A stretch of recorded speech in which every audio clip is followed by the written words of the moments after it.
Our hearts beat to the city streets. We began to feel the fire. We rise like tall.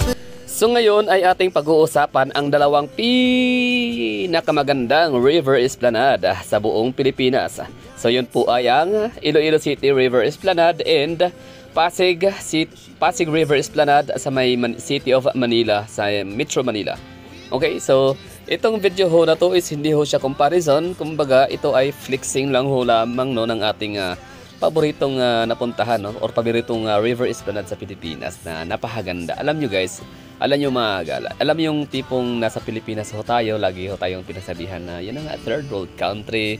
Sinabihan ho tayo na mahirap na bansa, di ba? Which is totoo naman. Although developing country tayo, no? So we're not a third world country anymore. So we're developing country. Pero ayan, still meron pa rin nasasabi sa atin na yan na nga, kapag sinabing Philippines, ang naiisip agad ng mga tao is yung mga kumakain ng pagpag, nakatira sa Smoky Mountain, nakatira sa puno ng kahoy sa gubat, no? So yun po yung mga misconceptions, or yun po yung mga prejudice or judgment, or ano ba tawag dyan, yung parang basta, di ko alam kung ano tawag. Yun basta kapag sinabi Pilipinas, mga pangit na imahe ang kanilang agad-agad na iisip, which is wala tayong magagawa kasi yun naman talaga din ang pinifeed ho ng ating mainstream media sa buong mundo, no? So yun, although marami naman tayo talagang mga kahangahangang mga talento, mga personalidad na talagang may pagmamalaki sa buong mundo, pero syempre ano lang yun hindi talaga yun tinitingnan ng ibang mga bansa, lalo na kapag kabiter sila sa Pilipinas, no? So agad-agad isipin nila basura, agad-agad isipin nila is yan nga slums. Pero hindi nila alam na meron ho tayong ganitong mga lugar sa Pilipinas na napakaganda, world class quality, talagang may pagmamayabang mo sa buong mundo, di ba?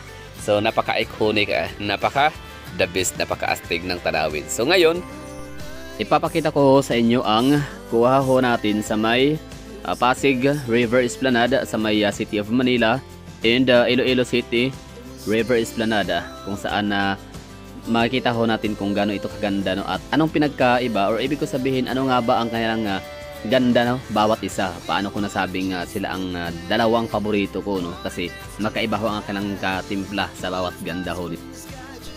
Tsaka parang dalawa pa lang siguro ang River Esplanade sa Pilipinas na nakikita ko or napag-alaman natin, no? So ano ba yun? Meron pa bang iba maliban sa Iloilo City River Esplanade and Pasig River Esplanade sa Manila? So let me know in the comment box. Although meron pala sa Davao, no? Meron tayo Esplanade pala yung pangatlo, pero syempre wala. Di noon na parang iwan ko ba anong ginawa doon sa area na yon, parang hindi pa siya masyadong dinevelop, no? So siguro may tamang oras doon. Anyway, so bali so far tatlo pa lang pala ang alam ko na river esplanade sa Pilipinas. So that's Davao, Iloilo and Pasig. So sa Davao naman, just in case na curious, curious kung ano hitsura ng esplanade ho namin, pakikita ko sa inyo sa screen. No, yun po yun, no? Hindi pa siya masyadong develop, ibig ko sabihin formado na siya, pero hindi pa talaga siya ganun na beautify. Iwan ko, no? Anong problema. So mga taga Davao dyan, pwede nyong sabihin sa akin dyan, no? Baka meron kayong nalalaman tungkol sa ating status sa ating Davao River Esplanade. Ang galing, sana all, no? Meron kami esplanade in fairness, pero syempre siguro less priority ho yan, no? Mas unahin ho talaga yung mga tulay in the mga junction roads, mga bypass roads and coastal roads, kasi yun talaga ang pinaka-essential para sa aming mga taga Davao in order to decongest the heavy traffic that we're experiencing within the downtown area and mga main thoroughfare, no? Sa aming downtown area population district. Super heavy traffic. So balikan na ho natin tong esplanade dito sa Manila. So maganda, no, ang kanilang ginawa ho dito kasi inayos, pinaganda, no, binotify. So thanks to sinimulan to na ni Mayor Mayor Isko. So yun, bali maganda na kanang esplanade. So tapos yung Pasig River pa kahit paano ay nabawasan na yung daming kalat ng basura. So kung makikita niyo diyan, hindi mo masyadong makikita, kumbaga hindi siya visible. Pero syempre pag i-zoom in ho natin, meron pa rin tayo makikitang mga nakalutang ng mga basura. Pero ang pinakamaganda ho talaga dyan is makikita na ho talaga natin na moving and yun, dumadaloy na ho yung tubig ng ilog. So it simply means na hindi na siya ganun ka polluted, hindi na siya barado, di ba? So wala na tayong masyadong nakikitang mga basura. At saka meron silang pa-fountain. So yun po yung beauty na maibibigay, no? Ganda ni Pasig Esplanade, Pasig River Esplanade sa may City of Manila.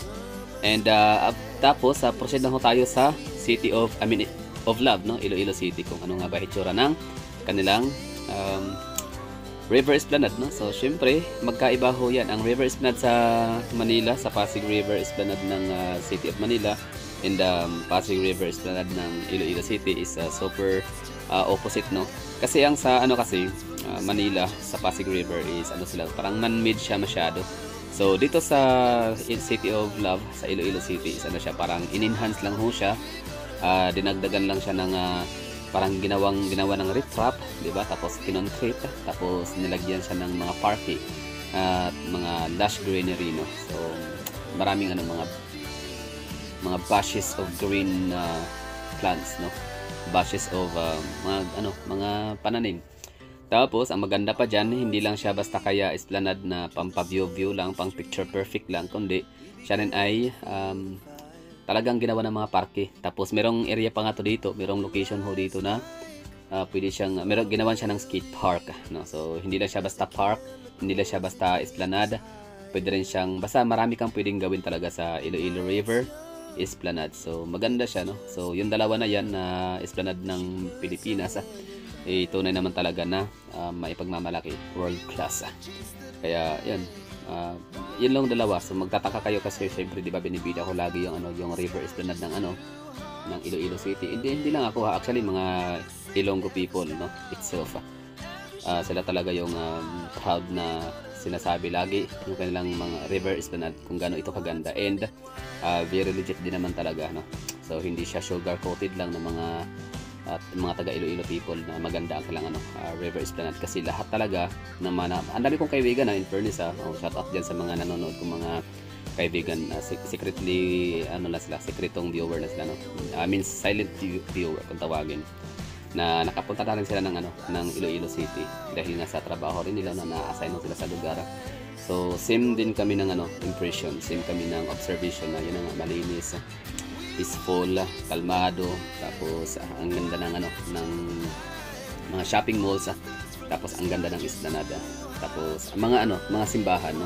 Talagang isa yun sa na-appreciate nila yung simbahan. Ako, na-appreciate ko yun ng hitsura ng simbahan kasi lumang-luma, tapos historical ho talaga siya, no? Hindi siya bagong gawa lang, talaga kumbaga parang pag nahawakan mo siya, talagang parang dinadala, no? Hindi mo man talaga literal na nakikita yung mga kaganapan way back sa time nung panahon na itinayo yon hanggang sa dumating siya sa panahon natin ngayon, no? Syempre hundreds of years, no, ang nakalipas itong mga simbahan ng Iloilo. So yun, bali isa yun sa mga nasasabi nila na simbahan, park or plazas, and yun, esplanade, tsaka mga malls, tsaka yung yung ambience ng lugar, napaka-kalmado, napaka-peaceful. So yun lang siguro, no? So maraming thank you. Isama pa ba natin yung ilog? Syempre, sige, isama na natin yung ilog ng Iloilo. Syempre, River Esplanade. So from the word river, so kasama na yung river, yung tubig, yung tubig nila. So anong meron sa river ho nila? Hindi ho basura, kundi isda. Napakaraming nakakahuli ng isda at panggawing pang ulam. So yun lang siguro, maraming thank you. So mga nakakaalam dyan sa inyong lugar na meron kayong esplanade, please let me know, kasi ako meron pa lang akong alam, sa Davao City pa lang meron kami, pero yun nga lang, hindi pa siya talaga na-beautify. Thank you for watching. We're gonna be two hearts running wild.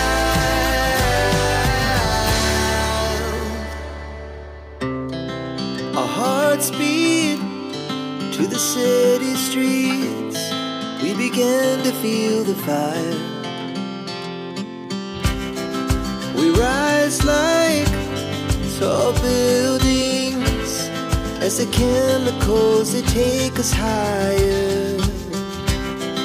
The night's young and it's just begun as she puts her hand in mine. We wanna chase the night.